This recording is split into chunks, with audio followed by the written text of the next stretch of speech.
Resort માલિકો ગંદકી કરતા હોવાની ફરિયાદ ઉઠી। કચ્છના ધોરડો ખાતે ચાલી રહેલ રણોત્સવમાં ખાનગી રિસોર્ટ માલિકો ગંદકી કરતા હોવાની ફરિયાદ ઉઠી છે।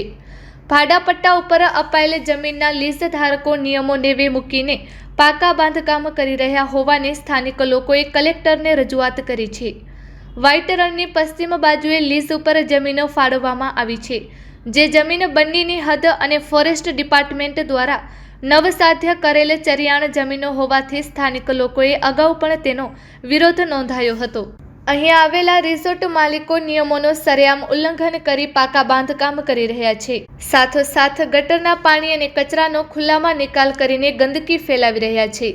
કચ્છ કલેક્ટર દ્વારા વ્હાઇટ રણથી ધોળાવીરા સુધીના વિસ્તારને નો પ્લાસ્ટિક ઝોન જાહેર કર્યો છે, તેમ છતાં રિસોર્ટ માલિકો તેનું ખુલ્લેઆમ ઉલ્લંઘન કરી રહ્યા છે। ત્યારે તાત્કાલિક અસરથી તમામ રિસોર્ટ માલિકો સામે કાર્યવાહી કરવામાં આવે તેવી માંગ સાથે કલેક્ટરને આવેદનપત્ર પાઠવવામાં આવ્યું હતું। બાઇટ અમીર અલી મુતવા, સ્થાનિક આગેવાન।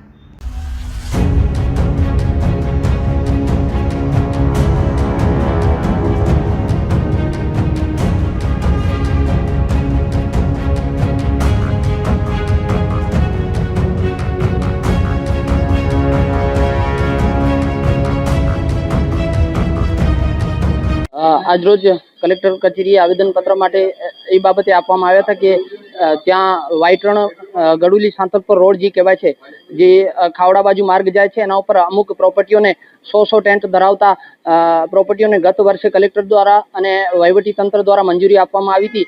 જે લોકો હંગામી ધોરણે લીઝ ઉપર ટેન્ટ રાખે છે, તો એ લોકોને કલેક્ટરનું ઝીરો પ્લાસ્ટિક ઝોનનું જાહેરનામું હતું અને સોલિડ અને લિક્વિડ વેસ્ટ માટે ધોરડો ખાને એક નિર્ધારિત જગ્યા બનાવેલી છે, ત્યાં ઠલવવાનો હતો, પણ એનું ઉલ્લંઘન કરી રહ્યા છે। અને ત્યાં અમારી બનીની લાખણી ભેંસ અને કાંકરેજ ગાય પોતાની આદત મુજબ જે ખૂંટે બાંધેલી ન હોય ને ચરિયાણમાં જતી હોય, ત્યારે ગત વર્ષે માલધારી સંગઠને પણ વિરોધ કર્યો હતો કે ચરિયાણની બાજુમાં જો એને મંજૂરી આપી તો એ ગાયો ભેંસો જબલા ખાશે અને બીમાર પડશે, તો અમારી ભેંસોને નુકસાન થશે।